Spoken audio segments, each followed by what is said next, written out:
বিন্দু যাওয়া যাবে না, এখানে ধস নেমেছে।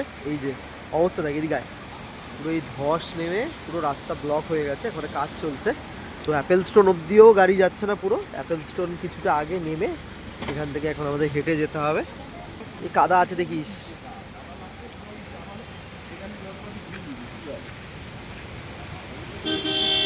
হাত ধর, হাত ধর, টিপ খাবি নে। তো এসে ট্রেকও করে নিলি। বলে আগের বার শুভ এসেছিল, এই রেস্টুরেন্টটা তখন বন্ধ ছিল। চলো শুকে দিল বানা। এই যে এইটা হচ্ছে অ্যাপেল স্টোর, এই যে এইটা হচ্ছে অ্যাপেল স্টোর। হ্যাঁ রে হ্যাঁ পা কেমন লাগছে? সারানি একদম অ্যাপেল কালারের টপ পরে এসছে অ্যাপেল স্টোর দেখতে। সামনে আয় দেখি, এখান দিয়ে জল যাচ্ছে এখানে। কেন রে? এখানে এখন ফটো সেশন চলছে।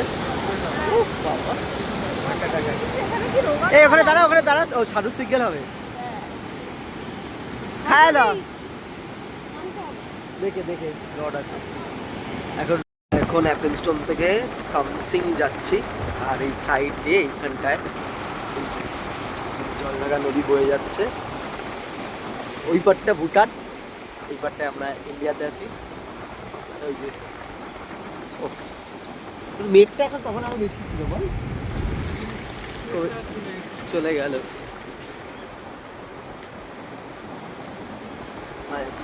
দুটো দেশের মাঝে এসে একটা মানে জঙ্গল মানে দুপুরে ঘন হচ্ছে, ঘন জঙ্গলের গল্প শোনাচ্ছে মানুষ, গল্প শুনে ভয় দেখাচ্ছে আমাকে। তার ভয় লাগাচ্ছে, শোন না এবারে।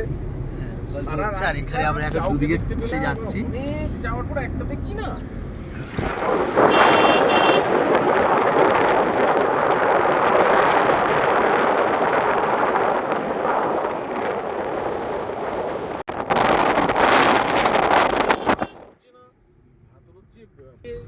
গল্প শোনাচ্ছে অন্ধকার। হ্যাঁ তারপর আমরা অনেকটা গেছিলাম, অনেকটা গিয়ে আমি দেখলাম না এটা সন্ধ্যা হয়ে যাচ্ছে, গিয়ে লাভ নেই বলে আবার তারপর ব্যাক করলাম। সত্যি রাস্তায় একটা জনগণ নেই, একটাই লোক দেখেছিলাম। সেই লোকটাকে আমি আবার এটাই ভাবি যে লোকটা ওখানে কি করছি, ওটাই ভূত দেখে। ভালো ভূত ছিল হয়তো, যে তোকে বাঁচিয়ে দিয়েছে। ওই তো বেগুন কোদর যে ভূতের জায়গাটা, ওখান থেকে নেমে এসে ডান দিকে গেলে বেগুন কোদর স্টেশন। ঠিক আছে রে, তুই যা।